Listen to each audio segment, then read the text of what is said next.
Pourquoi faire une loi sur les énergies renouvelables? D'abord, la France est en retard.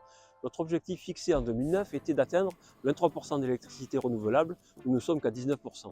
Ensuite, d'ici 2050, il va falloir fortement augmenter la production électrique pour basculer d'un monde construit autour des énergies fossiles vers un modèle sans carbone. Il nous faut donc renforcer notre ambition. Pour accélérer les énergies renouvelables, ce texte s'appuie sur trois piliers. Premièrement, il propose de simplifier les procédures administratives pour raccourcir très efficacement les délais. Deuxièmement, il renforce les obligations à s'équiper en renouvelables. C'est par exemple l'obligation pour les grands parkings d'avoir rapidement des panneaux photovoltaïques sur leur toit ou en ombrière.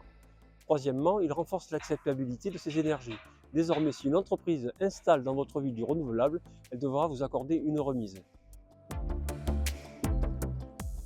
Pour améliorer un texte, un député peut déposer des amendements. Un amendement, c'est une proposition de modification de la loi. Un député peut décider d'ajouter des choses dans la loi ou en supprimer d'autres. Par exemple, je porte plusieurs amendements sur l'autoconsommation. L'autoconsommation, c'est le fait de produire chez soi l'électricité que l'on doit consommer à la maison. On peut produire tout seul, dans un collectif ou dans une copropriété, ou demain, dans un quartier par exemple. Ce dispositif doit être absolument massifié comme l'ont fait nos amis belges ou espagnols.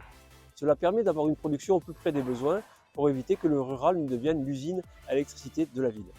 Sur ce sujet, j'ai déposé 7 amendements. Le but est toujours d'inciter de plus en plus de monde à autoproduire son électricité.